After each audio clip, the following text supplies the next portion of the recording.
Tapi terlambat, Ari sudah pasrah, matanya kosong, sendu, seolah benci banget gitu loh sama ayahnya.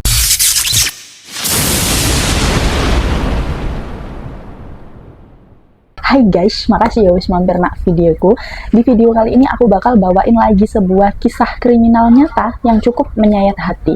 Setelah aku pernah bahas tragedi Angelin yang beberapa waktu lalu, ternyata jauh sebelum kasus Angelin ini mencuat, Indonesia juga pernah digemparkan dengan kasus yang serupa, yang gak kalah tragis guys. Kasus itu adalah kisah dari Ari Hanggara. Mungkin sebagian dari kalian belum begitu familiar ya dengan nama ini, karena kasusnya ini terjadi di era 80-an. Aku sendiri pertama kali tahu kisah tentang Ari Hanggara ini juga baru setelah aku membahas kasus Angelin waktu lalu. Kemudian muncul di FYP aku tentang berita kasus Ari Hanggara ini.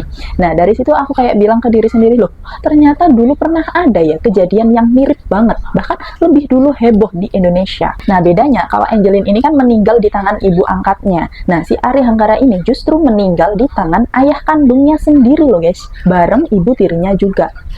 Sungguh sangat ironis. Lawang biasanya orang tua itu kan tempat paling aman ya buat anak, tapi di kasus ini justru sebaliknya. Ari Hanggara lahir di Bogor tanggal 21 Desember 1977. Dia adalah anak kedua dari 3 bersaudara. Ayahnya bernama Macetino, ibunya bernama Dahlia.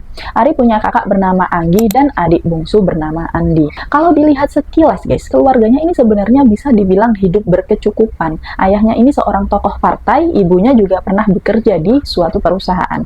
Hidup mereka awalnya harmonis, ayem tentrem, dan gak kekurangan apapun.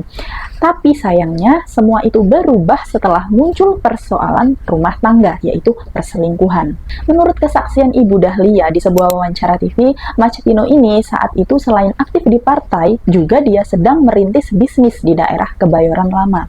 Nah, disitulah dia bertemu seorang sales bernama Santi. Dari situ mulai kelihatan gelagat gak beres nih.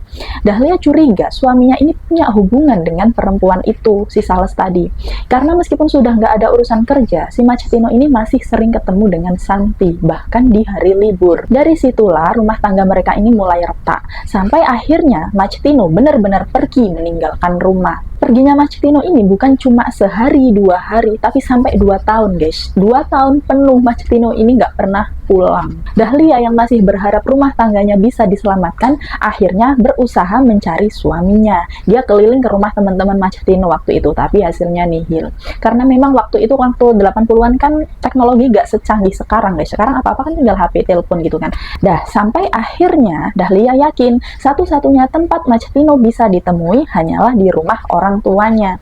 Ya bener saja guys, ketika Dahlia datang ke rumah mertuanya di daerah Depok, dia mendapati bukan hanya mertuanya, tapi juga Macetino dan Santi. Ribut besar pun nggak bisa dihindari waktu itu guys. Dan dari situ akhirnya Macetino dan Dahlia resmi bercerai. Niat hati ingin memperbaiki hubungan malah kandas beneran. Nah, awalnya Dahlia memang sempat membawa ketiga anaknya, si Anggi, Ari, dan Andi, untuk tinggal di rumah orang tuanya Dahlia. Tapi kemudian Macetino datang menjemput mereka, dan akhirnya anak-anak ikut bersama ayahnya, tinggal di kontrakan bareng Macetino dan istri barunya Santi. Awalnya mereka hidup bareng di kontrakan itu, tapi ternyata usaha Macetino ini bangkrut. Nah, sejak saat itu dia nggak kerja lagi. Sementara Santi yang akhirnya banting tulang cari nafkah. Macetino ini kerjaannya cuma nongkrong di rumah, nganggur, tapi rokok nggak pernah absen. Lah ya jelas kan, jadi bahan omongan tetangga komplek.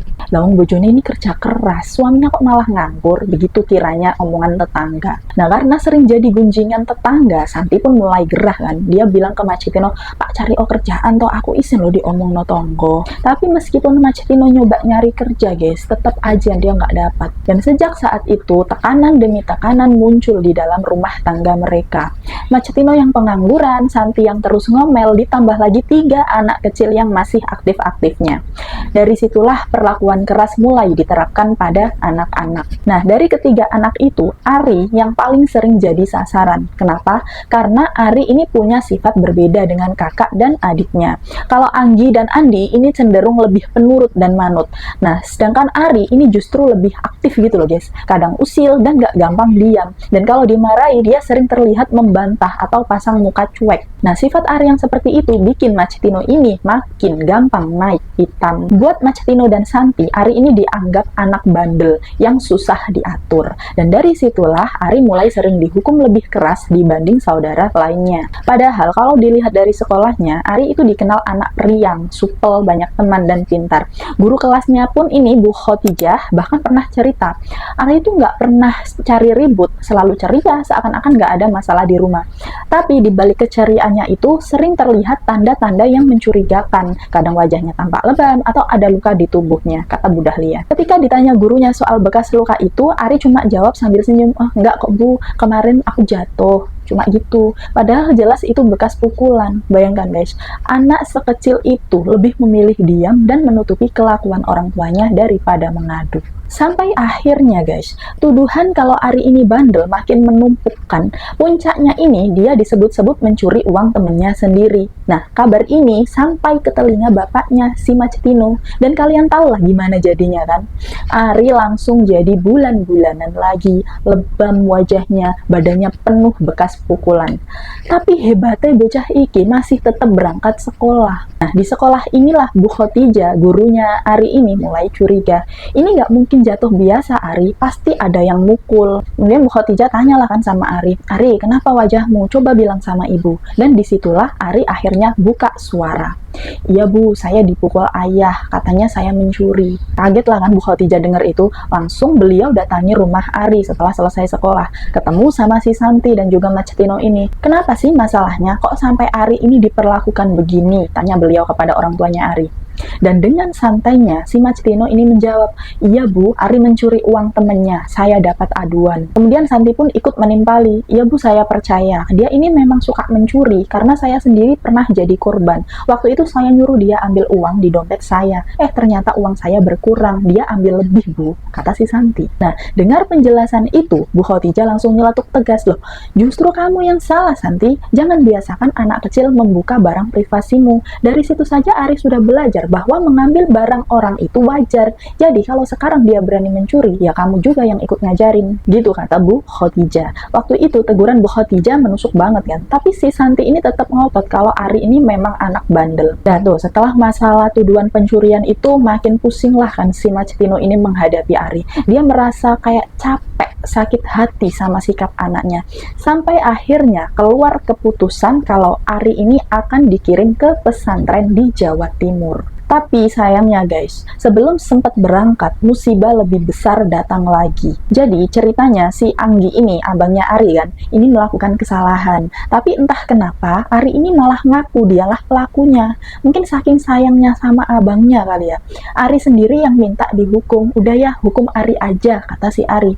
Ya dan bener saja, si Tino ini mengikat Ari. Anak ini nggak boleh tidur di dalam rumah, hanya boleh di luar rumah. Bahkan nggak dikasih makan guys. Untung ada Andi, siapa kakaknya Anggi sama adiknya Andi ini, ya kan, yang diam-diam ngasih makan Ari biskuit seadanya. 2 hari sebelum keberangkatannya ke pesantren ini, Ari masih dapat hukuman lagi guys. Dia disuruh bersihin kamar mandi, tapi karena lemes, nggak dikasih makan kan, dia kerjanya jadi asal-asalan. Nah, pas dicek sama si Macetino ini, ketahuan si Ari ini malas-malasan ya. Bukannya gimana malas-malasan ya, dia kan lemes, nggak makan, disuruh tidur di luar. Ya lapes lah, kata si Macetino. "Dasar kau pemalas." Langsung dipukul lagi si Ari sama si Tino, ayah kandungnya itu. Dan nggak cukup sampai di situ guys, Ari ini disuruh menyudut di pojokan dan diberi hukuman skot jam dalam waktu yang sangat lama. Anggi sama Andi ini cuma bisa nengok dari jauh, lihat adiknya ini udah goyang-goyang nahan ngantuk dan lapar. Bayangkan guys, hukuman itu sebenarnya bukan untuk Ari, tapi untuk abangnya. Nah, karena Ari ini mengaku, ya dialah yang nanggung hukuman itu. Malamnya, Anggi dan Andi ini lagi-lagi yang kasih Ari makan biskuit, sembunyi-sembunyi kan. Mereka bahkan nawarin air minum, tapi ditolak sama si Ari ini. Entah kenapa, mungkin takut kali ya dimarahi sama bapaknya. Nah, suatu malam tuh, sebelum keberangkatannya ke pesantren, terjadilah kejadian yang paling membekas guys. Santi, ibu tirinya ini menasehati si Ari kan. Ari minta maaflah sama ayah, biar besok kamu berangkat dengan hati yang tenang, gitu kata si Santi. Tapi Ari ini malah geleng kepala. Ah, nggak usah lah Bu, Ari mending dihukum aja daripada harus minta maaf sama ayah, gitu kata Ari. Dengar jawaban itu, sontak muka Ari ini langsung ditampar, tak, sampai terpental ke dinding guys. Jatuh si Ari ini terhuyung-huyung, ditambah pukulan demi pukulan dari Mactino. Tongkat kayu ini yang dibuat mukul Mactino ini sampai hampir patah karena dibuat mukul Ari tadi, sampai lemes si Ari. Sampai akhirnya si Santi ini yang biasanya diem, teriak juga, udah Kang, udah, ini udah kelewatan, udah kata si Santi gitu. Tapi terlambat, Ari sudah pasrah, matanya kosong, sendu, seolah benci banget gitu loh sama ayahnya. Setelah puas, Tino ninggalin Ari. Tapi nggak lama, dia balik lagi kasih anaknya minum, sambil bilang, Ari, ayah marah gini karena ayah sayang sama kamu. Jangan bandel lagi ya. Itu, bahkan sempat berpelukan mereka guys. Ari yang sudah lemah cuma bisa bilang, ayah boleh minta minum lagi nggak? Gitu. Tapi Tino jawab, enggak, tadi kan Ari sudah minum, janji ya, jangan minum lagi. Gitu kata si Tino, gila dia kan. Minum aja nggak boleh. Dan Ari waktu itu pun mengiyakan, iya ayah. Dah kan, tengah malamnya Ari nggak kuat guys, dia haus, ya kan. Diem-diem bangun, jalan pelan Ari ke kulkas, dia ambil gelas kan. Dia nuang air. Nah, suara airnya ini terdengar sampai di kamar Tino. Langsung kan waktu itu Tino keluar nangkap si Ari. Kamu ngapain? Kan sudah janji nggak minum lagi. Gitu kata si Tino. Ari haus ya. Gitu jawabnya lirih.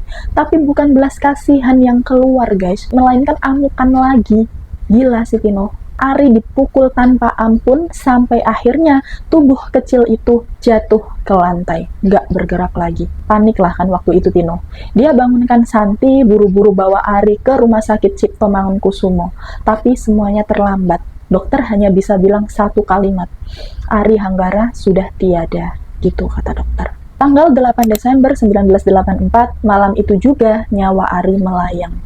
Tangisan, penyesalan, semuanya datang terlambat. Bahkan yang paling miris guys, Dahlia, ibu kandung Ari ini tidak tahu kalau Ari ini sudah meninggal. Bu Dahlia ini baru tahu beberapa hari kemudian, itu pun lewat koran. Saat sedang dalam perjalanan ke bank bersama ibunya. Bayangkan guys, ibu kandungnya ini tahu anaknya meninggal dari berita koran. Hancur hatinya. Dan hasil autopsi menyatakan tubuh Ari ini penuh dengan 40 luka lebam hampir di seluruh tubuhnya, mulai dari punggung, pinggang, dada, tangan, pantat, semuanya. Kasus ini akhirnya menyeret Tino dan Santi ke meja hijau dan vonis dijatuhkan. Tapi di situ guys, Tino hanya dihukum 5 tahun penjara, sementara si Santi cuma 2 tahun penjara. Ringan sekali kan guys? Jauh banget gitu dari rasa keadilan. Ari Hanggara dimakamkan di tempat pemakaman umum Jeruk Purut, Jakarta Selatan. Dan di samping kanan kiri nisan Ari itu tertulis, maafkan mama, maafkan papa. Nah, setahun kemudian, tepat tahun 1985, kisah tragis Ari Hanggara ini difilmkan guys, yang disutradarai oleh Frank Rorim Pandey dan skenarionya ditulis oleh Arswindo Atmowiloto. Kasus ini bukan satu-satunya di Indonesia guys, masih banyak Ari-Ari Hanggara lainnya, masih banyak Angelin-Angelin lainnya yang jadi korban orang tuanya sendiri. Guys, dari cerita ini aku cuma mau bilang, ayo lebih peka dengan sekitar kita. Karena kadang anak-anak seperti Ari ini nggak bisa teriak minta tolong. Mereka ketakutan, mereka bungkam. Tapi sebenarnya butuh kita untuk melindunginya. Kalau bukan kita, siapa lagi? Nah, semoga dari kasus ini udah nggak ada lagi kasus-kasus tragis seperti Ari Hanggara di negeri ini ya. Oke, terima kasih guys sudah menonton sampai akhir. Jangan lupa klik like dan subscribe, juga komen di bawah ya. Selanjutnya kita bahas tentang apa ya? Oke, sampai jumpa di video horor kita selanjutnya. Bye-bye. Assalamualaikum.